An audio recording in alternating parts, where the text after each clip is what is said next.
Hello, my name is Michael Wader, and I'd like to talk to you a little bit about leadership. You know, some of you have been promoted over the years and you move up into management, and when you do, nobody's giving you the training that's necessary for you to be a good leader. So today I'm going to talk about a few key points and try to give you some ideas how you can improve your leadership. First thing you have to do is try to stay focused on the goals. Identify what it is you want to accomplish. Make sure everyone in the organization knows about it, and keep focused on those goals. When you make assignments to your workers, make sure they can know what those assignments are and it's visible to them every day so that they can see it.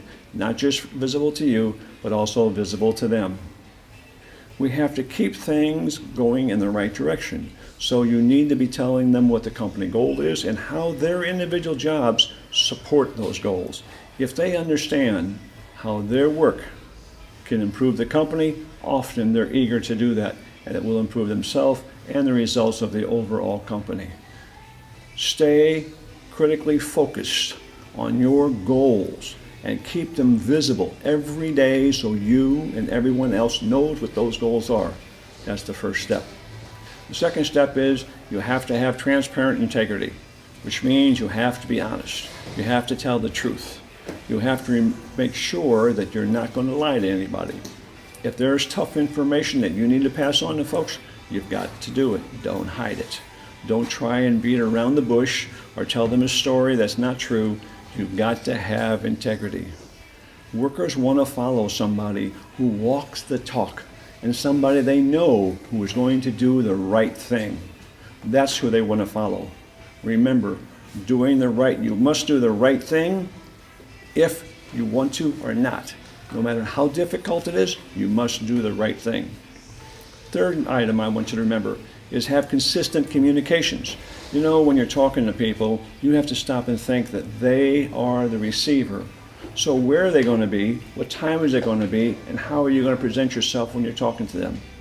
You have to have clear, concise information to pass on to your workers if you're going to lead them. Most workers are not complaining because they get too much information. They're complaining because they don't get enough information. So what I want you to do is I want you to sit down at your desk and I want you to write down what time of day are you going to go to see these people? What time are you going to talk to them? Write down where you're going to talk to them, on the shop floor, in the canteen, in your office. And I want you to write down a few words about what you're going to say to them so that you know ahead of time what you're going to say and you can practice this.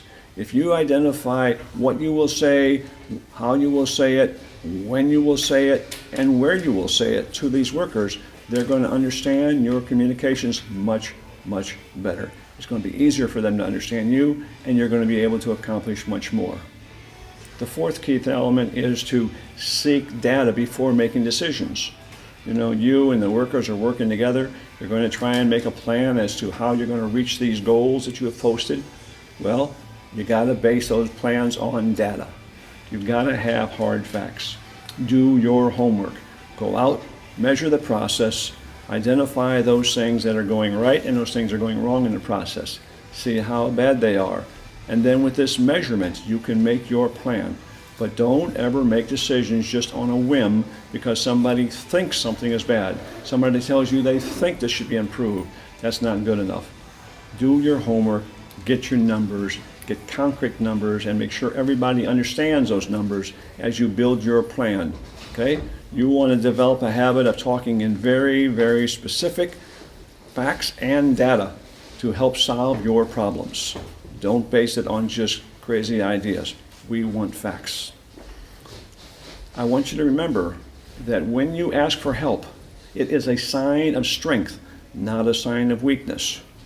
If you are confident, if you are strong, you have no problem asking people to help you. And they will understand you're smart enough to know that you don't know everything. So ask for help when needed.